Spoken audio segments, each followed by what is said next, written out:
Please don't make these three mistakes when sports betting. Welcome to Juice Bets. My name is Trevor, and today we're going to be going over the three mistakes that honestly I see a lot of people making, and these are things that can make or break your profitability over the long term. And I just want to get this out of the open for everyone here so we can all be profitable sports bettors over time. So let's get into it. The first mistake that I see all the time is reacting irrationally to losing days. Losing days are all a part of sports betting. It's a thing. Even the best bettors in the world have losing days. I know you've heard this before, but let's show you, right? So if you look at my April here, I'm up $1,100. Can't complain with that.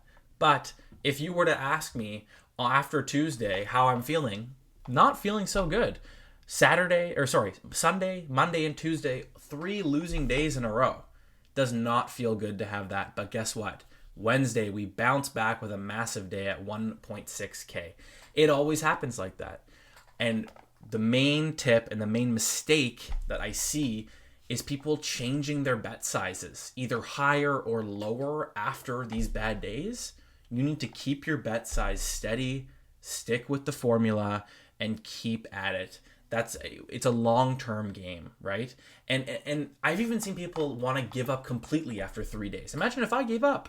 I wouldn't have had this big day. I wouldn't have had this big day down here. So you got to stick with it. Don't react irrationally to bad days. Everyone has them. You're going to have more of them. I'll tell you that. Okay. Number 2, don't be lazy. Track your bets.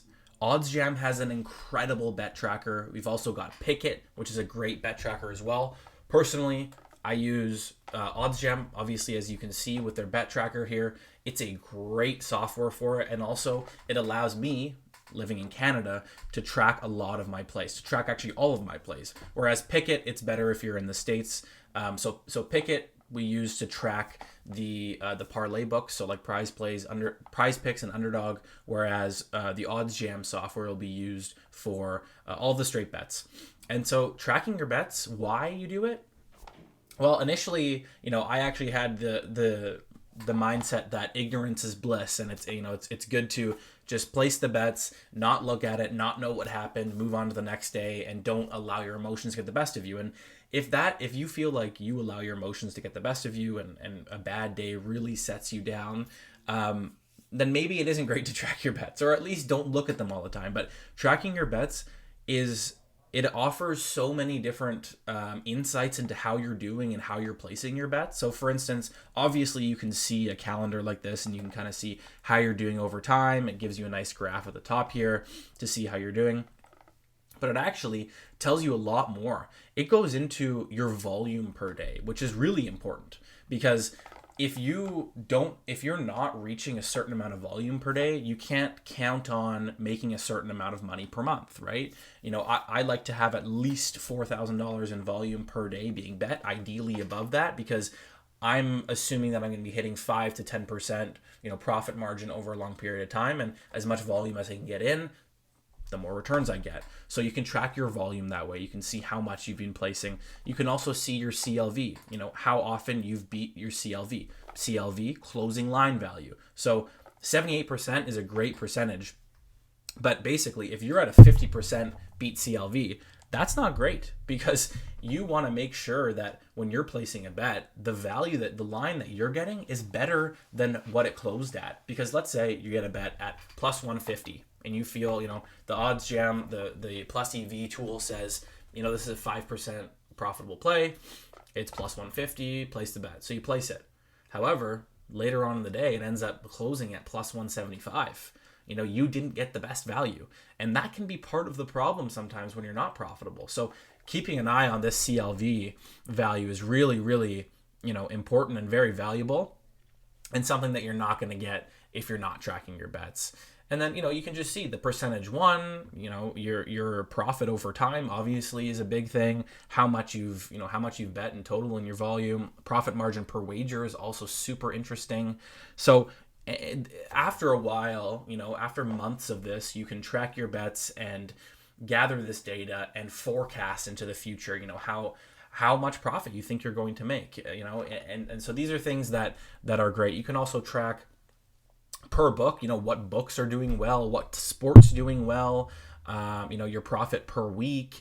So much data, so interesting, and it even gets more interesting over time because you're adding data every single day. So I'll end it there. If you want to be able to track your bets with OddsJam, use the link in the description below, and use the code JUICE to get 25% off. You can get your plus EV package, and also you get this bet tracker.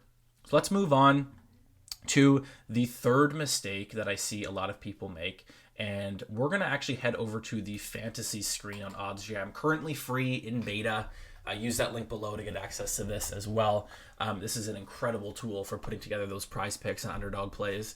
So the third mistake is making conflicting bets, and also making bets where you're overexposed to one or two players. So let's say that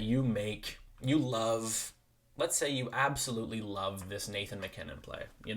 It's telling you that it's going to be profitable. It's telling you 57%.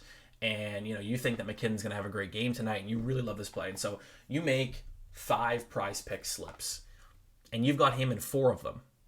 The issue with that is that if he were to not hit, 4 out of your 5 slips are dead, right?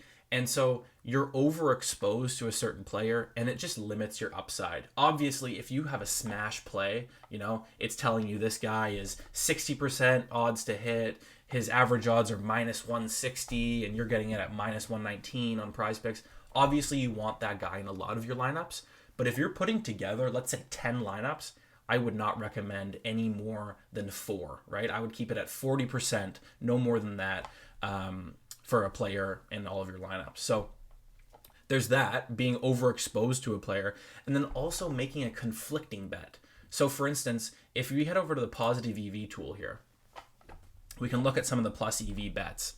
And let's see if I can find one that could be conflicting. So if we look and we see a Nashville Predators, first period money line here on Fliff, right? So this is saying it's a 4.8% play. It looks like a great play. But then let's say we see down here a little bit more. I'm not sure if we'll see it, but let's pretend like we see a Minnesota Wild full game, -1 or something. A Minnesota Wild play, that's also 4%. So you've got the Predators in the first period and the Wild full game. A mistake that I see a lot of people making is they'll take both sides, and, they think, okay, well, I'm hedging my bet. So it limits the upside, but it also limits the downside. Well, the issue with that is you could also lose both sides of that. And so I prefer to not take double-sided bets. If I see this Predators play and I take it, and I come down and I see the Wild down here and it's a lower percentage play, I'm just going to skip it. I'm not going to take it, and I'm going to move on and keep my one side. The only caveat to that is that if you do take this Predators bet here, and then later on in the day, the Wild show up and it's a 10% play, what I'd probably try to do is go back and cash out that Predators bet if I can, and then take that Wild play. Moral of the story, don't overdo it with taking every single side and everything, because you limit your upside that way, and you could also, really significantly, your downside could be pretty large. So that's at least what I like to do. Again, there's not a total science to this. This is kind of opinion based, but that's what I would prefer, and I've seen people making mistakes like that. They're not correlating their bets, they're going against each other, and also they're being overexposed to a certain player, and it can kill your entire day, right? So anyways, that's it. Those are the top 3 mistakes that I see a lot of people making. Hopefully you guys found this interesting. Let me know if you make any of these mistakes and your thoughts on it. Maybe you have a different view on this, and stay tuned for more videos. Give it a like if you did enjoy it, and we'll see you guys soon.